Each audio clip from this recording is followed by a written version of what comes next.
నమస్తే, welcome back our channel. సాక్షాత్తు పార్వతీదేవి ఆచరించి పరమశివుణ్ణి భర్తగా పొందింది. అంతటి శక్తివంతమైన వ్రతం ఈ 16 సోమవారాల వ్రతం. 16 సోమవారాల వ్రతం అయితే ఇప్పుడు మనకు పౌర్ణమి వస్తుంది కదండి. పౌర్ణమి తర్వాత వచ్చే సోమవారం రోజు ఈ వ్రతాన్ని ఆచరించవచ్చు.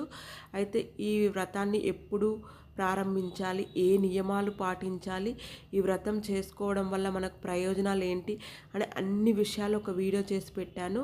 ఫుల్ వీడియో, ఆ వీడియో లింక్ ఈ వీడియో కింద ఇస్తాను, ఒకసారి చూడండి. చాలా శక్తివంతమైన వ్రతం అండి. ఆషాఢ శుద్ధ పౌర్ణమి నుండి కార్తీక శుద్ధ పౌర్ణమి వరకు ఈ 4 నెలలను చాతుర్మాసం అంటారు. ఈ చాతుర్మాసంలో 16 సోమవారాల వ్రతం మొదలు పెట్టుకొని ఈ వ్రతాన్ని గనక ఆచరిస్తే చాలా మంచిది. మన తల రాతను సైతం తిరిగి రాస్తుందండి, అంతటి శక్తివంతమైన వ్రతం. అయితే ఈ వ్రత విధానం పూర్తి వివరాలు ఒక ఫుల్ వీడియో చేసి పెట్టాను. ఆ వీడియో లింక్ అయితే ఈ వీడియో కింద ఇస్తాను.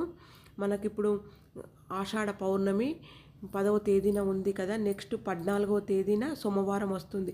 ఎవరైనా మొదలు పెట్టాలనుకునేవారు ఈ సోమవారం మొదలు పెట్టుకోండి. పూర్తి వివరణ అయితే ఈ వీడియో కింద లింక్ ఇస్తాను, చూడండి.